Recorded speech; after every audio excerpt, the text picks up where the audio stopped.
Assalamualaikum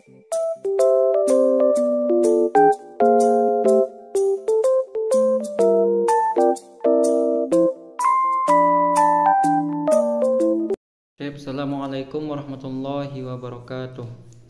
Baik, sebelumnya izinkan kami mempresentasikan kelompok kami yang bertema menggali ide bisnis dan prinsip dasar bisnis.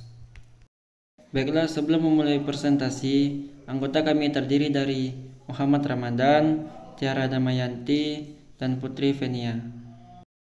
Baiklah, penjelasan pertama akan dijelaskan oleh Tiara Damayanti. Kepada Tiara Damayanti, waktu dan tempat saya persilahkan. Baik, terima kasih kepada Saudara Muhammad Ramadan telah membuka kegiatan presentasi pada hari ini.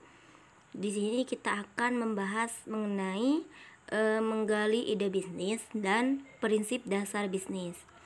Suatu bisnis yang baik biasanya dimulai dengan ide bisnis yang baik pula. Ide bisnis adalah gambaran singkat dan tepat mengenai bisnis yang hendak didirikan. Ide bisnis dapat dikatakan sebagai bibit dari sebuah bisnis atau biasa kita sebut pemikiran yang muncul dalam diri pelaku bisnis untuk menciptakan sebuah bisnis. Menurut Bringer dan Ireland 2010, dijelaskan bahwa setiap bisnis berasal dari sebuah ide. Ide bisnis biasanya singkat dengan penjelasan secara rinci bagaimana bisnis tersebut dapat berjalan. Sang pelaku bisnis harus mampu mengembangkannya dengan beberapa acuan tertentu.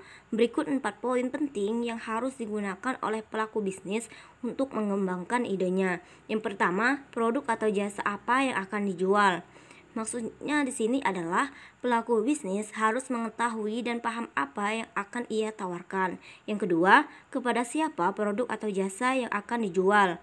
Produk atau jasa yang telah dibuat harus jelas akan ditawarkan kepada siapa. Yang ketiga, bagaimana produk atau jasa dijual. Maksudnya di sini adalah kita sudah tahu betul apa akan produk atau jasa yang kita buat dan paham pula akan ditawarkan kepada siapa. Namun kita harus ingat bahwa cara menjual produk atau jasa tersebut juga sesuatu yang sangat penting. Yang keempat, kebutuhan pelanggan mana yang dapat dipenuhi. Produk atau jasa milik kita harus bermanfaat untuk pelanggan yang lain. Poin ini adalah kesimpulan dari poin-poin yang telah dijelaskan tadi. Kita boleh membuat produk atau jasa sebaik mungkin, mempunyai target pasar sebesar mungkin, produk atau jasa dipasarkan segencar mungkin. Namun apabila produk atau jasa tersebut tidak bermanfaat untuk orang lain, maka akan percuma.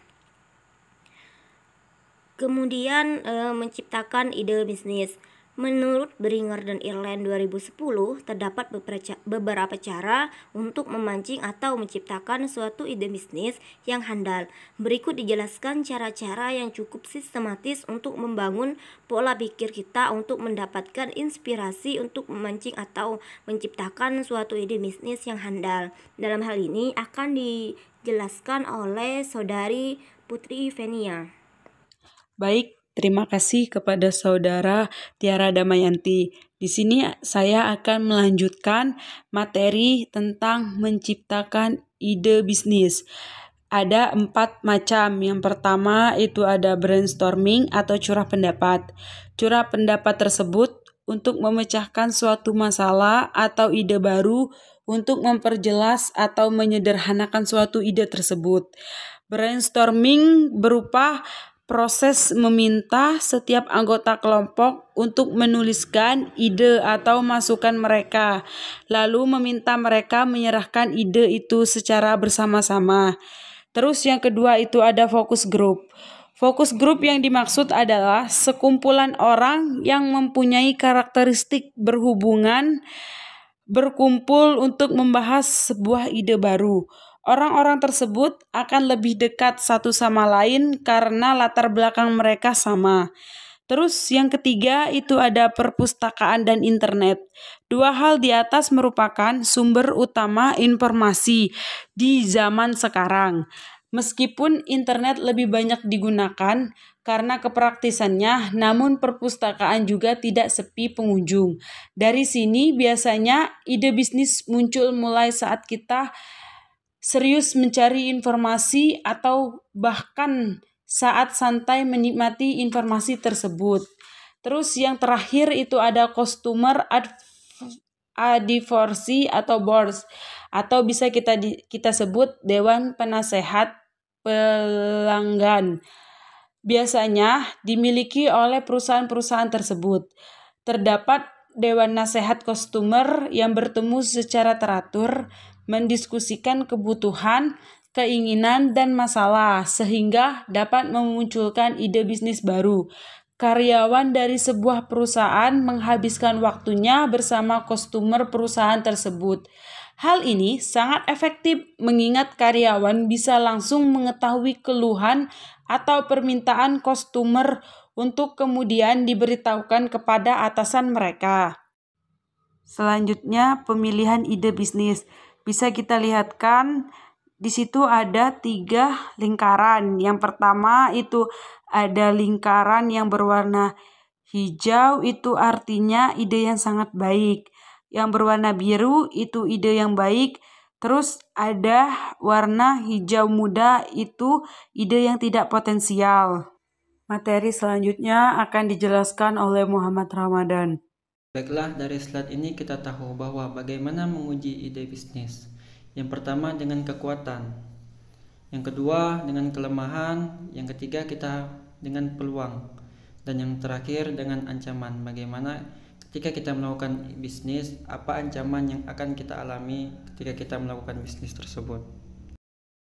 Selanjutnya, prinsip dasar bisnis. Berikut 10 prinsip bisnis yang dijadikan menurut Walton dan Hoy pada tahun 1992 dalam membangun kerajaan bisnisnya.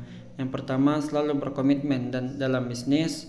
Kedua, bagi keuntungan Anda dengan semua rekan Anda dan memperlakukan mereka sebagai mitra.